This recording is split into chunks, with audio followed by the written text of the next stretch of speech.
Berpuasa bagi penderita MAH menjadi kesulitan sendiri, terutama di pekan pertama menjalankan puasa. Tetapi sebetulnya penderita MAH bisa tetap menjalankan ibadah puasa dengan nyaman asalkan memperhatikan sejumlah hal.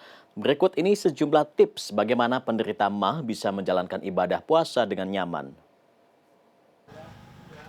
Farah Anissa Indri, seorang karyawan swasta di kota Bandung ini sudah 8 tahun menderita MAH. Ia bercerita pada tahun-tahun awal ia menderita MAH, ia sempat kesulitan menjalankan ibadah puasa. Tak jarang perut bagian bawahnya terasa nyeri. Alhasil ia tidak bisa melanjutkan puasa pada saat MAH-nya kambuh. Namun sejak 5 tahun terakhir, Farah sudah bisa mengatur agar MAH-nya tidak kambuh saat menjalankan ibadah puasa. Mengatur pola makan seperti menghindari gorengan, makanan bersantan, hingga mengonsumsi obat MAH sesuai anjuran ia lakukan sebagai bentuk pencegahan agar MAH yang ia derita tidak kambuh saat berpuasa. Kalau yang pertama sih aku pasti sedia obat mah. Biasanya untuk pencegahan. Kalau misalnya ketika puasa itu aku selalu minum pas buka puasa sama pas sahur kayak gitu. Jadi setengah jam atau 1 jam sebelum makan berat gitu aku pasti minum itu dulu. Biasanya sih untuk paginya itu masih fine-fine aja. Cuma nanti kalau udah siangan atau kesorean gitu biasanya suka berasa kayak nyeri di perut sebelah kiri bawah. Dokter spesialis penyakit dalam Rumah Sakit Immanuel Bandung, Abram Pratama mengatakan penderita MAH boleh berpuasa.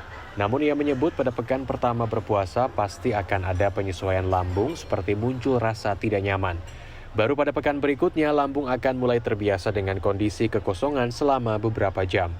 Meski penderita MAH diperbolehkan menjalankan puasa, perlu juga memperhatikan kondisi tubuh.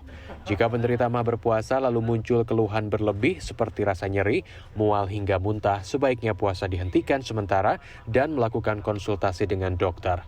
Mual, yang paling sering itu mual. Jadi tanda bahaya yang sering kita abaikan itu adalah mual dan kembung. Jadi pada saat kita punya lambung produksi gasnya berlebih, ada rasa mual dan kembung, kemudian kita bersendawa terus-menerus, itu mungkin perlu ada intervensi. Karena itu berarti memang sudah mulai ada reaksi di lapisan terluar dari dinding lambung kita. Menurutnya, keluhan-keluhan penderita MAH saat menjalankan ibadah puasa itu sebetulnya bisa dihindari dengan melakukan prosedur yang tepat yang bisa dilakukan penderita MAH saat berpuasa. Setidaknya ada 4 hal yang perlu Anda perhatikan bagi Anda penderita MAH ketika menjalani ibadah puasa. Tips yang pertama, apapun yang berlebihan pasti tidak baik. Jadi pastikan ketika Anda melakukan ibadah sahur atau berbuka puasa, makanlah secukupnya dan dilakukan secara perlahan-lahan dan juga sedikit demi sedikit. Kemudian tips yang kedua, perhatikan asupan makan yang masuk ke dalam tubuh Anda.